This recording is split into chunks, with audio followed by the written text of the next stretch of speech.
জেগে ঘুমাচ্ছি। কি করছি বলুন? জেগে ঘুমাচ্ছি। জেগে যারা ঘুমায় তাদেরকে জাগাতে কেউ পারে না।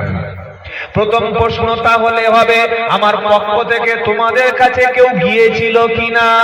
আমরা তখন বলবো আল্লাহ আমরা এমন জায়গায় বাস করতাম, মসজিদ ছিলাম না, মাদ্রাসা ছিল না, কোরআন ছিল না, দাওয়াতের সাথীরা আসতো না, আলেমরা মেহনত করে নাই, তাই আমরা জানতাম না। এটা এখন বলা যাবে? কি গো? দ্বিতীয় কি?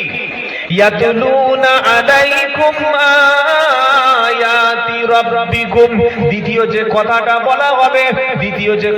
বলা হবে আমার আয়াতগুলো, আমার বাক্যগুলো তোমাদের কাছে পড়ে পড়ে শোনানো হতো কিনা। মসজিদে তালিম হয়,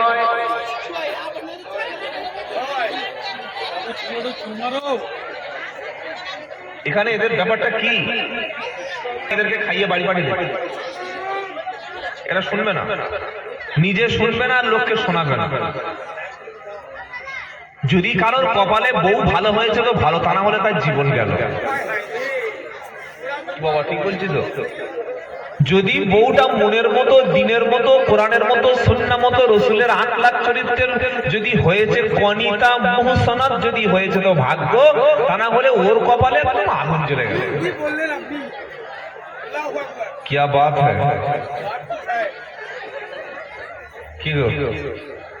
এজন্য সবচাইতে কঠিন সিদ্ধান্ত বিয়ের সিদ্ধান্ত। চোখ ভুলু হয়ে যাবে। আল্লাহ হেফাজত করুক, সকলে বলুন আমিন।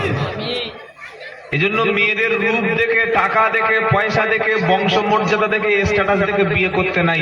আগে দেখতে হবে তার মধ্যে চরিত্রটা সঠিক আছে কিনা। আমরা তো ছেলের বিয়ে দিই, খালি দেখি মেয়ের বাপ মাল দেবে তো, মাল পাবো তো, ছেলের ঘরে ছাদ ফেলে দেবে তো, খাবে বলে হা করে বসে আছে, কোনো কাজ হবে না। কি বুঝলেন? জাহান্নামীদের দ্বিতীয় প্রশ্ন হবে ইয়াতুলুনা আলাইকুম আয়াতি রাব্বিকুম। আমার আয়াতগুলো, বাক্যগুলো, কোরআনগুলো তোমাদের কাছে খুলে খুলে বলা হতো কিনা। মসজিদে দাওয়াতের সাথীরা তালিম দিত কিনা, জুমার দিন আলেমরা বক্তব্য করতো কিনা, পাড়ায় পাড়ায় এসে কোরআন শিখিয়ে গিয়েছিল কিনা, মাদ্রাসা ছিল কিনা, ওয়াজের মাধ্যমে, জলসার মাধ্যমে তোমাদের কাছে কোরআনের আয়াতগুলো তেলাওয়াত হতো কিনা। তৃতীয় প্রশ্ন হলো ওয়ায়ুনদিরুনাকুম লিকা ইয়াউমিকুম হাযা।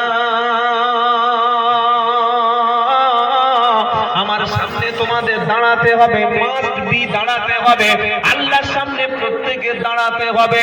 আর দাঁড়াতে যখন হবে তখন একা একা। বললে হুজুর একা একা? লোক লস্কর, দল বল, ছেলে মেয়ে, পীর মুরিদ, হাজি গাজী, 4-5টা লোক নিয়ে ঠেলে ঢুকে পড়বো আল্লাহর সামনে? হবে? ওয়াকুল্লুহুম আতিহি ইয়াউমাল কিয়ামাতি ফারদা। এই আয়াতটা শুনলে একজন ঈমানদার ব্যক্তির অন্তরে কম্পন সৃষ্টি হবে। আহা হা। পারা নাম্বার 16, পৃষ্ঠা নাম্বার 10, লাইন নাম্বার 15, আয়াত নাম্বার 95, সূরা নাম মারিয়াম। ওয়া কুল্লুহুম আতিহি ইয়াউমাল কিয়ামাতি ফারদা। তোমরা যখন তোমাদের রবের সামনে আসবে একা। কি শুনছেন? ছেলে আসবে একা, ভাই আসবে একা, স্ত্রী আসবে একা, বোন আসবে একা, যত বড় লিডার হোক, যত বড় লোক হোক, একা একা আল্লাহর সামনে আসবে।